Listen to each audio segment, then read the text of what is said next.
Halo Sobat Semada dan Filo Positif, selamat datang di Positif Podcast Seru dan Inspiratif.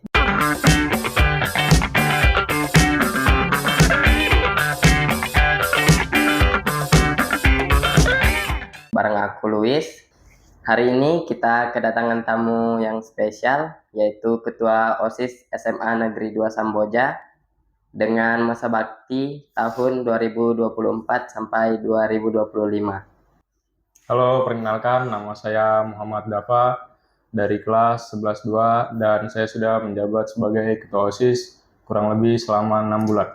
Kita di sini boleh nanya-nanya dulu ya Kak. Ya. Apa sih yang jadi motivasi Kak Dava ini buat ikut OSIS dan hingga bisa menjabat menjadi ketua OSISnya Kak? Motivasi saya ikut OSIS adalah karena ingin belajar tentang berorganisasi, bekerja sama, dan memperluas jaringan pertemanan, mengasah skill public speaking, dan meningkatkan rasa percaya diri. Jadi di OSIS ini juga meningkatkan public speaking dan memperluaskan jaringan pertemanan ya teman-teman. Bukan hanya sekedar hanya organisasi biasa. Kita akan mendengarkan lebih banyak lagi cerita dari Kak Dava ini. Jadi apa sih yang Kak Dava lakukan sehingga bisa bertahan menjadi ketua OSIS dan bisa membagi waktu antara menjadi ketua OSIS dan menjadi siswa di sekolah SMA Negeri 2 Samboja ini, Kak? Saya biasain buat jadwal mingguan. Kalau ada tugas sekolah, saya usahain selesaikan dahulu sebelum sibuk dengan OSIS. Wah, jadi Kak Dava ini juga selain ingin belajar ilmu kepemimpinan, dia juga pintar dan pandai membagi waktu. Jadi Kak Dava ini selain pintar membagi waktu dan jadwalnya juga teratur, ternyata dia juga ingin mengembangkan keterampilan individunya. Nah, dalam Kak Dava ini menjabat sebagai ketua OSIS, apa sih yang menjadi tantangan terbesar Kakak kalau boleh tahu? Tantangan terbesar saya yaitu jika menghadapi anggota OSIS yang kurang aktif dalam kegiatan atau program-program. Jadi selama ini anggota OSIS itu juga nggak semuanya disiplin ya Kak. Ada juga yang kurang aktif atau yang tidak disiplin. Jadi gimana sih Kak caranya Kak Dava ini mengatasi anggota OSIS yang tidak disiplin dan kurang aktif? Jadi cara mengatasi anggota OSIS yang kurang aktif itu dengan cara evaluasi, menanyakan penyebab dia jarang terlihat atau aktif dalam kegiatan atau program tersebut. Nah, jadi itu adalah cara Kak Dava untuk mengatasi anggota OSIS yang kurang aktif atau kurang disiplin. Kalau boleh tahu, untuk sekarang program OSIS apa yang Kak Dava jalankan di SMA Negeri 2 Samboja, Kak?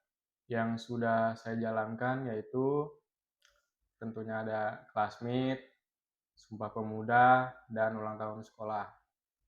Nah, kalau boleh tahu lagi Kak, dalam Kakak Dava ini menjalani semua acara yang OSIS buat nih, menurut Kak Dava ini apa sih yang paling susah atau yang paling berkesan Kak Dava jalani? Yang paling berkesan itu pada saat ulang tahun sekolah, dan di situ kami membuat event-event yang menarik dan lumayan banyak, yaitu eh, contohnya seperti lomba-lomba, bazar, dan pentas seni. Walaupun itu cukup melelahkan, tapi semuanya terbayar ketika melihat seluruh siswa antusias mengikuti event-event tersebut. Menurut Kak Dava nih, apa sih lomba yang paling diminati para siswa dan yang paling disenangi? Menurut saya, lomba yang paling disenangi oleh siswa-siswa itu lomba yang berkaitan tentang olahraga, contohnya seperti bola, futsal, voli, dan juga lomba e-sport, contohnya seperti ML. Jadi selain anggota OSIS-nya yang suka bekerja sama, ternyata siswa dari SMA Negeri 2 ini juga lebih senang kalau ada lomba yang melibatkan bekerja sama. Jadi menurut Kak Dava ini gimana sih cara untuk menjaga komunikasi antara Kak Dava dengan seluruh anggota OSIS-nya ini? Supaya anggota OSIS-nya ini tetap kompak dan solid, Kak. Kan kami punya grup khusus, di situ biasanya kami sering ngobrol, bercanda, dan bahkan kami juga sering nongkrong bareng agar lebih akrab. Jadi di anggota OSIS ini tidak hanya akrab di lingkungan sekolah, tapi juga di saat mereka tidak bisa bertemu di sekolah, masih bisa berkomunikasi menggunakan grup. Jadi selama Kak Dava ini menjabat menjadi ketua OSIS, mungkin Kak Dava ada mengalami perubahan diri secara pribadi gitu? Ya, saya merasa lebih percaya diri, lebih teratur, lebih disiplin, dan memandang masalah dari berbagai sudut. Jadi itu ya, untungnya kita menjadi ketua OSIS itu tidak hanya mendapat lelahnya saja, tapi juga bisa meningkatkan skill di dalam diri kita. Kira-kira selama Kak Dava menjabat sebagai ketua OSIS ini, Kak, ada nggak orang yang menjadi panutan Kak Dava ini? Orang yang menginspirasi saya menjadi pemimpin adalah Kak Rosid, ketua OSIS sebelumnya. Dari Kak Rosid saya belajar tentang cara memimpin organisasi dan menggerakkan anggota. Dan sebelumnya terima kasih buat Kak Rosid yang telah membimbing saya hingga saya bisa menjadi seperti yang sekarang. Wah, ternyata tokoh yang menginspirasi Kak Dava menjadi ketua OSIS sekarang ini adalah tokoh yang ternyata ada di lingkungan sekitar kita. Kira-kira apa sih pesannya Kak Dava atau tips untuk adik-adik kelas yang mau ikut OSIS atau ingin belajar tentang kepemimpinan? Intinya jangan takut untuk mencoba, kamu gak perlu sempurna untuk menjadi pemimpin, yang penting mau belajar, mau mendengarkan orang lain, dan siap bekerja keras.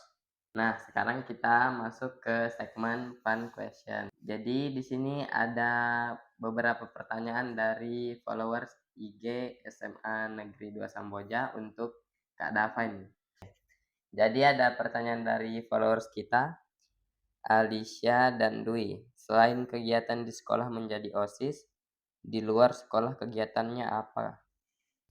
Jadi selain sibuk di OSIS, saya juga menyempatkan diri untuk mengisi kegiatan membantu orang tua, dan saya juga aktif dalam ekstrakurikuler di sekolah yaitu pencak silat. Jadi kita lanjut ke pertanyaan selanjutnya. Ada yang mau nanya nih, siapa sih anak OSIS yang paling sering marahin plus ngomelin? Yang sering marah-marah yaitu adalah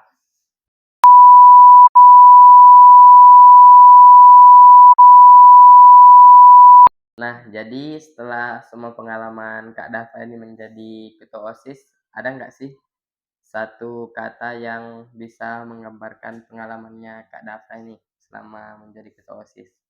transformasi. Sekian untuk podcast hari ini. Saya Luis dan Saya Dava, sampai berjumpa di episode selanjutnya. Stay positif, podcast podcast seru seru dan dan inspiratif. inspiratif. Bye-bye. Bye.